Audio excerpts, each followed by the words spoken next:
Welcome to the Deep Dive. Today we're unpacking a truly fascinating economic paradox, something that's really caught a lot of attention lately. On one hand, you have India, right? An undisputed economic powerhouse. We're talking consistent GDP growth, often soaring above 6% annually. It hit a massive $4 trillion economy in 2024, and, well, projections point towards a staggering $10 trillion future. And here's a figure for you. The number of wealthy individuals in India, it shot up by an incredible 72% just between 2014 and 2024. That's phenomenal growth by any standard. But here's the twist, the surprising part that makes this so interesting.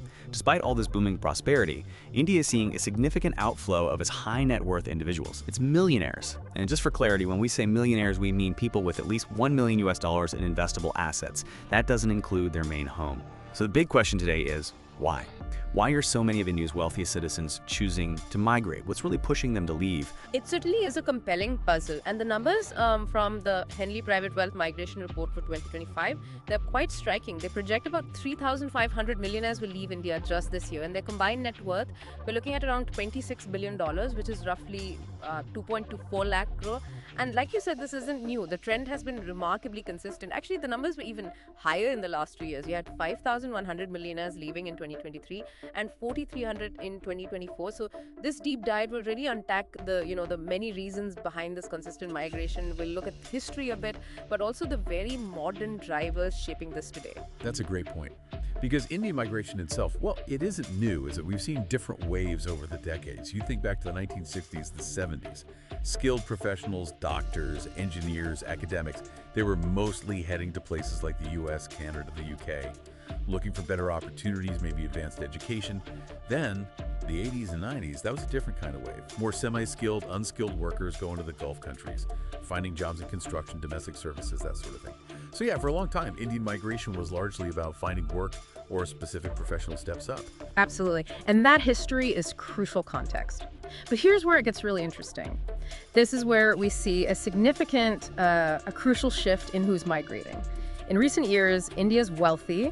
They're increasingly choosing to settle abroad, but not just for work, sometimes not even primarily for work. Their reasons have really broadened. They're looking for lifestyle improvements, specific financial benefits, maybe better security. It's not just about getting a job anymore. It's become this more holistic decision for themselves, for their families. They're weighing a much wider range of factors now. Okay, so it's a broader picture. Understanding that, what are the currents within India? Things kind of pushing these successful individuals to think about moving. Let's start with those push factors. Right. Well, the first major reason that consistently comes up, you see it in the data, is the tax burden and scrutiny. Many wealthy individuals see India's tax system as, well, quite burdensome. And it's not just the headline tax rate, High-income earners especially often feel they face intense scrutiny from tax authorities. This can mean frequent audits, really complex compliance, and for some, just this constant feeling of pressure, sometimes even steep penalties. So that perception, maybe of arbitrary audits or just how complex compliance is, that can be a bigger push than the tax percentage itself. It leads them to look for environments that feel more predictable, maybe more lenient, more investor-friendly. That makes a lot of sense. So it's the friction, not just the cost. Yeah. What other financial pressures might be pushing them out? Indeed. Another big one is the increased financial transparency that we've seen sweep across India in recent years. The whole financial landscape really shifted after reforms like demonetization, pulling the old currency notes to tackle black money, and then the GST implementation, the new indirect tax system. Both of those really ramped up financial transparency. They made it much harder to hold unaccounted wealth. So with more transparency, mandatory digital trails for almost everything, some individuals feel, well, restricted, maybe even over-regulated in how they manage their finances domestically. And while these reforms aim to improve the system overall, they can feel, let's say, stifling for certain wealth holders. And talking about modern finance, we can't really ignore crypto taxation, can we? That's relatively new, but seems pretty significant for some people. Precisely. India's stance on crypto, which you could call hardline, has certainly pushed many crypto investors to look elsewhere. The country has very high taxes on crypto gains, and there's still a feeling of a lack of clear, consistent rules in this space that's changing so fast. So if a significant chunk of your wealth is tied up in digital assets, moving can look like a strategic play, a way to protect and grow that crypto wealth in places with clearer, maybe more favorable regulations. It's a about securing the future of those assets. Okay, so beyond the money side, there's often a really personal angle to moving, isn't there? Quality of life, services. Let's talk about lifestyle and services. Absolutely, that's a huge factor.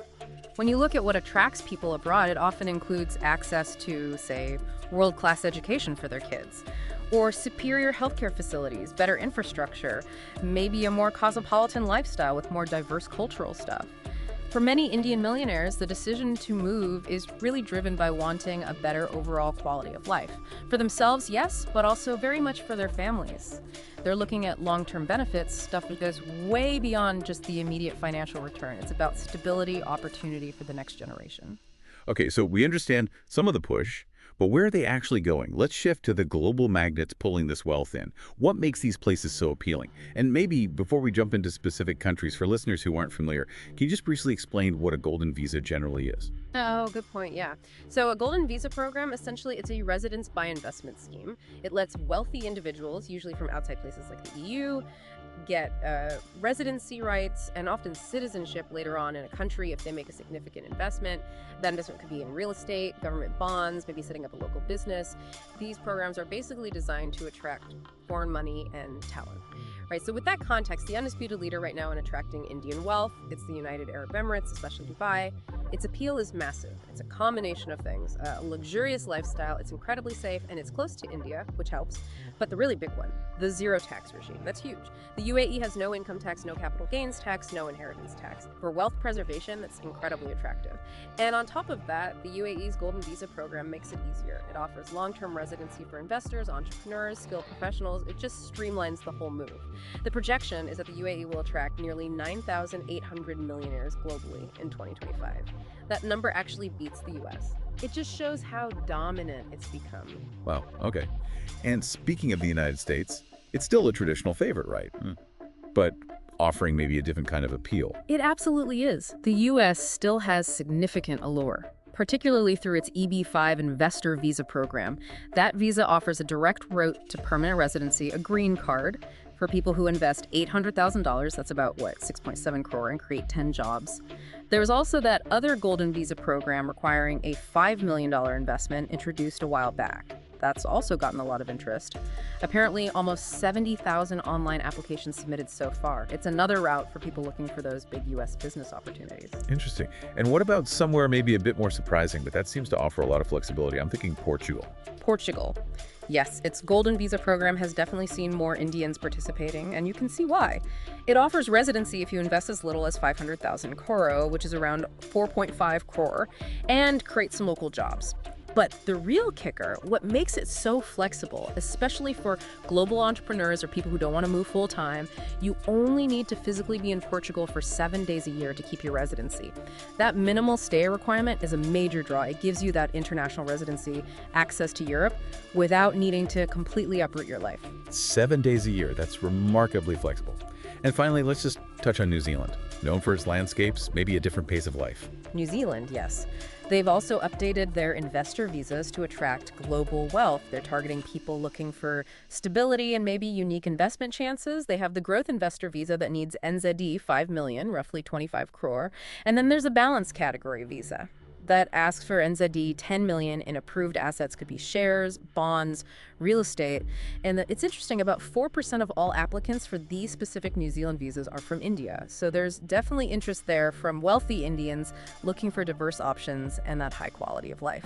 So stepping back, looking at this whole trend, what does this steady outflow of millionaires really signify for India? It feels like, I don't know, a double-edged sword. It's not just about money leaving, is it? Yeah. It certainly is complex. Look, the migration itself isn't automatically negative in every case, but this consistent trend does raise important questions. Questions about domestic policies, maybe signal some underlying dissatisfaction. India's economic growth, its momentum is undeniable. It's an incredible story.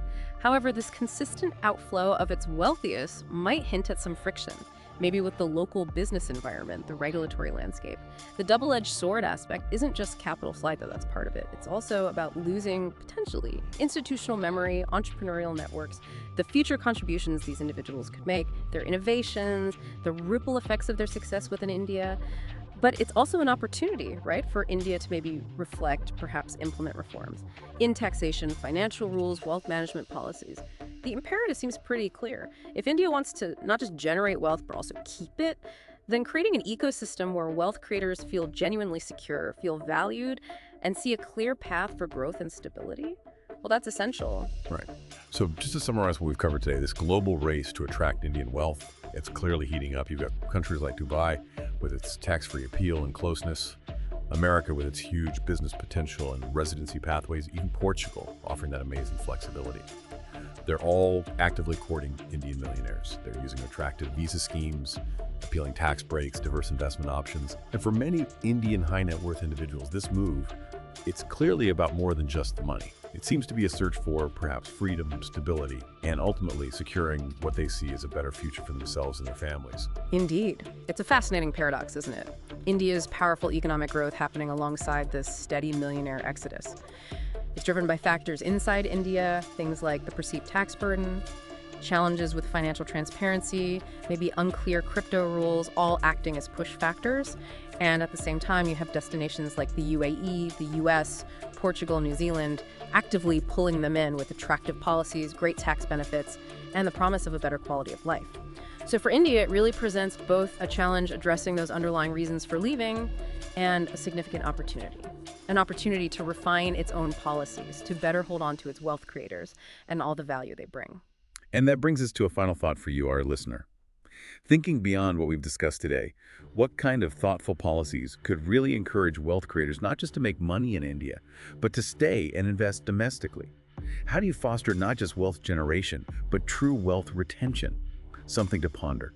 All the best, and we'll meet again with another important matter again.